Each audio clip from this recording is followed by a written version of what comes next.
Hello guys, നമ്മൾ റഷ്യയിലെ MBBS students ആണ്. ഇതാണ് നമ്മുടെ യൂണിവേഴ്സിറ്റി. മൊഡോവിയ സ്റ്റേറ്റ് മെഡിക്കൽ യൂണിവേഴ്സിറ്റിയിലെ സെക്കൻഡ് ഇയർ സ്റ്റുഡൻസ് ആണ് ഞങ്ങൾ. ഇത് ഞങ്ങളൊരു 3 ഫ്രണ്ട്സ് കൂടി നടത്തിയിട്ടുള്ള ഒരു ചാനലാണ്. അപ്പോൾ ഒരു മലയാളി സ്റ്റുഡൻസിന്റെ റഷ്യയിലെ ജീവിതം എങ്ങനെയാണെന്ന് ഈ ചാനലിലൂടെ നിങ്ങൾക്ക് മനസ്സിലാവും. നമ്മുടെ വിശേഷവും മണ്ടത്തരങ്ങളും ഒക്കെ ഈ ചാനലിലൂടെ നിങ്ങൾക്ക് കാണാൻ പറ്റും. സോ നമ്മൾ ഓരോരുത്തരെ പറ്റിയുള്ള ഇൻട്രൊഡക്ഷൻസ് വരും വീഡിയോയിൽ നിങ്ങൾക്ക് കാണാൻ പറ്റും. അപ്പോൾ ഇന്നത്തെ യൂണിവ്ലോഗ് സ്റ്റാർട്ട് ചെയ്യാം. Day 1 Monday. അപ്പോൾ 11:30 കേട്ടോ ഇന്നത്തെ ക്ലാസ് തുടങ്ങുന്നത്. നമുക്ക് പോവേണ്ട മിനി വാനൊക്കെ ദേ വന്നു. ഞങ്ങൾ 3 പേരും മടി പിടിച്ചിട്ടാണെങ്കിലും ക്ലാസ്സിനൊക്കെ പോകുന്നുണ്ട്. ഇവിടെ ഓരോ സബ്ജക്ട്സ് ഇവിടെ ഓരോ ബിൽഡിങ്ങിൽ വെച്ചാണ് നടക്കുന്നത്. അപ്പോൾ ദേ ഇന്നത്തെ ക്ലാസ് ദേ ഈ ബിൽഡിങ്ങിലാണ്. നമുക്ക് ഇന്ന് ഒരു ക്ലാസ്സും പിന്നെ ഒരു ലെക്ചറുമാണ് ഉള്ളത്. ബയോകെമിസ്ട്രി ക്ലാസ്സാണ് കേട്ടോ ഈ നടക്കുന്നത്. ഈ ക്ലാസ് നല്ല ഇൻട്രസ്റ്റിംഗ് ആണെങ്കിലും ആ മിസ് അത്ര ഇൻട്രസ്റ്റിംഗ് അല്ല കേട്ടോ. അങ്ങനെ ഒരുപാട് നോട്ട്സൊക്കെ എഴുതി ലെക്ചർ ക്ലാസ്സിന് കയറി. സെക്കൻഡ് ഇയറിലെ എല്ലാ ഇൻ്റർനാഷണൽ സ്റ്റുഡൻസിനും ഒരുമിച്ചാണ് ലെക്ചർ ക്ലാസ് നടത്തുന്നത്. സെക്കൻഡ് ഡേ ഹിസ്റ്ററി ക്ലാസ് ആണ്. ഈ ക്ലാസ് മെയിനായിട്ട് മിസ് ഫസ്റ്റ് കുറച്ച് ക്ലാസ് ഒക്കെ എടുക്കും. അത് കഴിഞ്ഞ് സ്ലൈഡ് എടുത്ത് തരും മൈക്രോസ്കോപ്പിൽ നോക്കാൻ. ഐഷയുടെ തകർത്ത പഠിത്തം കഴിഞ്ഞ് ഞങ്ങളിതേ കഴിക്കാൻ കയറി. ഇന്ന് നമ്മൾ പുറത്തുനിന്നാണ് ഫുഡ് കഴിക്കുന്നത്. സാധാരണ ഞങ്ങൾ കൊണ്ടുവരാറൊക്കെ ഉണ്ട്. ഇന്ന് ഞങ്ങൾ പുലാവാണ് കഴിക്കുന്നത്, ഇവിടുത്തെ പ്ലോവ്. അത് കഴിഞ്ഞ് ഞങ്ങളിതേ ലെക്ചറിന് കയറി. ഇന്ന് അനാട്ടമിയുടെ ലെക്ചറാണ്. സോ നെക്സ്റ്റ് ഡേ നമുക്ക് 3 ക്ലാസ് ആണ് ഉള്ളത്. രാവിലെ 8 മണി തൊട്ടാണ് ക്ലാസ്. ഇപ്പോൾ ഇവിടെ നല്ല തണുപ്പാണ് ഗൈസ്. സോ ചെറുതായിട്ട് ജാക്കറ്റൊക്കെ ഇട്ട് തുടങ്ങിയിട്ടുണ്ട്. ജാക്കറ്റിൻ്റെ ഉള്ളിൽ ഇരിക്കണം ഞങ്ങളെ കാണാൻ എങ്ങനെയുണ്ട്, സീനല്ലേ.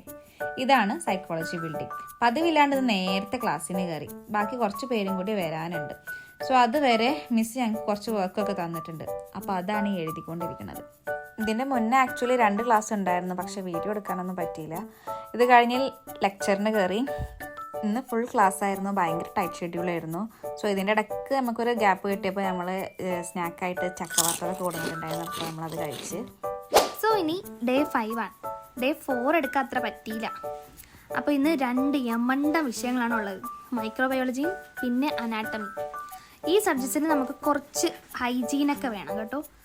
അപ്പോൾ ഇതേ കുറച്ച് പ്രവർത്തനങ്ങളൊക്കെ കഴിഞ്ഞ് നമ്മൾ നേരെ ഫുഡ് അടിക്കാനായിട്ട് പോയി. ഇതാണ് നമ്മുടെ ഇവിടുത്തെ ക്യാൻറ്റീന്. ഇന്നത്തെ ഫുഡ് നമ്മുടെ സ്വന്തം അടുക്കളയാണ് കേട്ടോ. പാസ്തയും പിന്നെ അതേ ചിക്കൻ ഫ്രൈയും ഉണ്ട്. അപ്പോൾ ഫുഡൊക്കെ അടിച്ച് നമ്മൾ നേരെ അനാട്ടമി ക്ലാസ്സിലേക്ക് പോയി. അനാട്ടമി സാറും 2 പേര് കുറച്ച് സീനാണ്. ഇന്നതേ വൈബയുണ്ട് ഗൈസ്. തലങ്ങും വലങ്ങും വൻ പഠിത്താണ് ഇവിടെ. ഈ ഒരു ഇയറിൽ ആത്മാർത്ഥമായി പഠിക്കുന്നുണ്ടെങ്കിൽ ഈ ഒരു സബ്ജക്റ്റാണ്. ഇവിടെ വച്ചിട്ടാണ് കേട്ടോ നമുക്ക് കടാവറും മറ്റ് സ്പെസിമെൻസും വെച്ച് പഠിപ്പിക്കുന്നത്. പിന്നെ ഗൈസ് ദേ ഇവർ 3 പേരിൽ ആരാണ് ഏറ്റവും ക്യൂട്ട്? ഒന്ന് കമൻറ്റ് ചെയ്യണേ. ഈ വീക്കെൻഡിലെ ലാസ്റ്റ് ക്ലാസ്സാണ്. ഈ ബിൽഡിങ്ങിൽ വെച്ചിട്ടാണ് ഇന്നത്തെ കലാപരിപാടികൾ. ഇന്ന് 2 ലെക്ചറും പിന്നെ സ്പോർട്സ് ആണുള്ളത്. രാവിലത്തെ ലെക്ചറിൻ്റെ വീഡിയോ ഒന്നും എടുക്കാൻ പറ്റിയിട്ടില്ല. പിന്നെ മെഡിസിന് വന്ന കുട്ടികൾക്ക് സ്പോർട്സ് എന്തിനാ എന്നൊന്നും ചോദിക്കണ്ട, ഇവിടെ അതൊക്കെ ഉണ്ട്. ഇതാണ് ഞങ്ങളുടെ സ്പോർട്സ് ഹോള്. ഫസ്റ്റ് കുറച്ച് വാമപ്പൊക്കെ ചെയ്യിപ്പിക്കും. അത് കഴിഞ്ഞ് നമുക്ക് ഇഷ്ടമുള്ളതൊക്കെ കളിക്കാം. സോ ഇതൊക്കെയാണ് ഞങ്ങളുടെ ഡെയിലി ക്ലാസ്സസ്. പിന്നെ ഇതിൽ പറയാൻ വിട്ടുപോയൊരു കാര്യമുണ്ട്. ഇത് ഞങ്ങൾ 3 ഫ്രണ്ട്സ് നടത്തുന്ന ചാനലാണെന്ന് പറഞ്ഞല്ലോ. അപ്പോൾ ഇതിൽ ഞങ്ങളുടെ 3 പേരുടെ ഐഡിയാസും വോയിസും ഒക്കെ വരുന്നുണ്ട്. സോ ഇതൊക്കെയാണ് ഞങ്ങളുടെ യൂണിവ്ലോഗ്. അപ്പോൾ ബൈ.